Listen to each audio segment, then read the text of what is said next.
తులారాశి వారికి అష్టమంలో బుధాదిత్య రాజయోగం, రవి బుధ సంచార స్థితి ఉన్నప్పుడు దోషాన్ని ఎలా తొలగించుకొని ఐశ్వర్యాన్ని, ఉద్యోగాన్ని, వ్యాపారాన్ని ఎలా ఆకర్షించుకోవాలో 6వ స్థానంలో శని భగవానుడు ఉండడం వలన దయచేసి అప్పులు ఇవ్వద్దు, అప్పులు తెచ్చుకోవద్దు.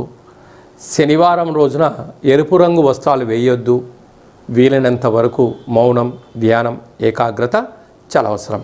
అలాగే అష్టమి తిథి ఎందున మంగళవారము, శనివారం తిథులు ఎందున అంటే శనివారము పూర్ణిమ తిథులు ఎందున నీటిలో దూకడాలు, అగ్నికి నిప్పుకు దూరంగా ఉండడము చాలా యోగదాయకం.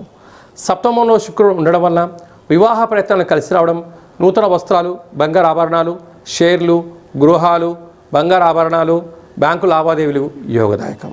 అష్టమంలో బుధాదిత్య రాజయోగం ఉండడం వల్ల ప్రభుత్వ అధికారులతో చాలా జాగ్రత్తగా ఉండి తీరాలి. నోరు జారారా దానికి భారీ మూల్యం చెల్లించుకునే